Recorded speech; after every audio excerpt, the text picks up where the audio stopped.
Je me présente, je suis le docteur Ashraf Dehoud, je suis chirurgien plasticien. J'ai fait mes études médicales en Tunisie puis à Paris où j'ai passé là-bas plus de 3 ans. Pourquoi la chirurgie plastique? Je dirais que ce n'est pas moi qui ai choisi la chirurgie plastique, c'est tout simplement elle qui m'a choisi.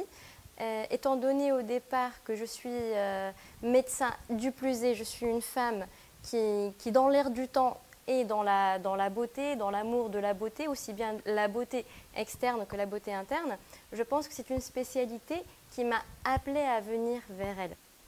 Faire de la chirurgie quand on est une femme, je dirais que c'est comme faire de la danse classique quand on est une femme. Je pense que le fait d'être une femme nous donne un certain regard plus proche de nos patientes, puisqu'on a aussi les mêmes demandes et les mêmes attentes qu'elles. Elles ont beaucoup plus de liberté à nous parler. Il faut toujours bien écouter ces patientes. Il faut rappeler qu'à chaque patiente, sa chirurgie, qu'il n'y a pas de résultat chirurgical univoque, parce que la chirurgie esthétique est aussi la chirurgie de la perception de soi. Et chacun se perçoit de manière différente et voudrait être une image plus ou moins différente de l'autre. Donc on ne peut pas faire à tout azimut une image qui est pareille, mais il faut répondre à un besoin en fonction d'une anatomie et en fonction des nécessités chirurgicales. Faire de la chirurgie, ce n'est pas plus facile pour une femme que pour un homme, parce qu'il faut aussi se rappeler que c'est une lourde responsabilité, parce que le patient il nous a fait confiance, parce que le patient nous a avoué des complexes et nous a avoué des ambitions qu'il voudrait avoir en post-opératoire. Donc la promesse que l'on donne, on se doit de la tenir. Moi, à chaque fois que je suis au bloc, je me dis, si cette patiente qui m'a donné son cœur, qui m'a donné confiance, est-ce que si c'était ma mère ou ma sœur, est-ce que j'aurais fait pareil? Et à chaque fois, la réponse est oui. Donc je me dois moi aussi de nouer des contacts assez proches de mes patientes, même si c'est pour une brève durée, mais pour répondre à une demande et pour offrir une satisfaction et un bonheur ultérieur.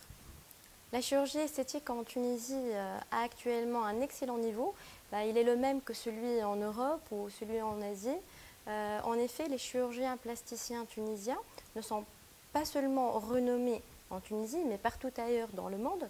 Il y a des formations aussi que l'on fait en France, en Asie ou encore aux États-Unis. Il s'agit de formations continues qui sont là pour garder notre niveau d'excellence, pour garder ce flux de patients qui viennent se faire opérer ici, qui se font opérer ici pour notre qualité de soins et pour notre qualité de résultat en termes de chirurgie esthétique. D'ailleurs, le taux de satisfaction est là pour montrer aux autres que l'on a un excellent niveau. Toutes les opérations de chirurgie esthétique que l'on fait ailleurs peuvent être faites en Tunisie. Les plus fréquentes restent toujours, comme partout ailleurs dans le monde, l'augmentation mammaire qui est très tendance et qui a le don de booster la féminité des femmes, ou encore la liposuction à laquelle on associe souvent le lipofilling et qui a été mis à la mode par les Kardashians, qui prélèvent de la graisse ailleurs pour les mettre et pour assouvir ce désir de féminité et de sensualité.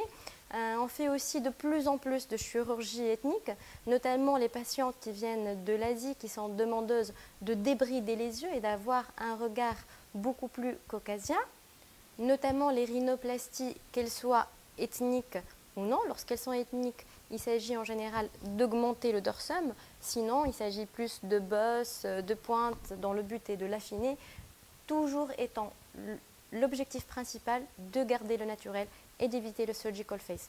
On peut aussi avoir fréquemment en bloc opératoire les liftings cervico-faciales dont le but est de rajeunir le visage, qui est un lifting qui est très naturel, avec le 3/4 là qu'on fait souvent pour les prises de photos.